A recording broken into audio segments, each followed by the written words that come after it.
শুধুমাত্র সেনাবাহিনী তো নয়, মুখ্যমন্ত্রী মমতা বন্দ্যোপাধ্যায় এদেশের বিএসএফ কে, সিআরপিএফ কে, সিআইএসএফ কে অপমান করেছেন।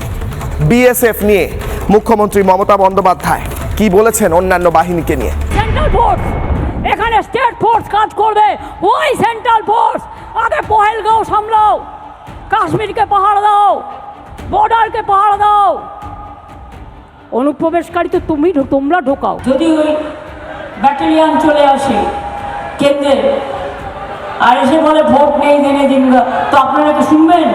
রুখে দাঁড়াবেন তো? ঝান্না খুন্তি দিয়ে আপনারা খুব ভালো রান্না করেন, ওটা দিয়ে দারুণ খেলা হয়। ডিএমএসপিকে দেখতে হবে, বিডিওদেরও, আইসিদেরও, যাতে কোনো বিএসএফের অন্যায় অত্যাচার না হয়।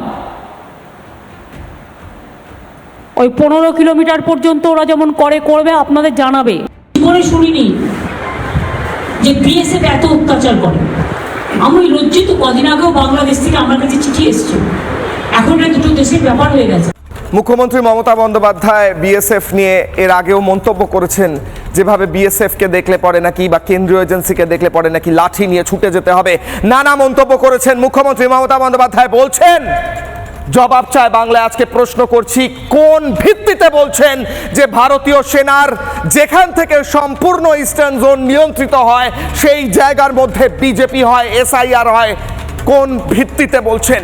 আর যদি ভিত্তি না থাকে, প্রমাণ না থাকে, তাহলে এটা ভারতীয় সেনার অপমান এবং দেশ বিরোধিতা হিসেবে মেনে নেওয়া হবে।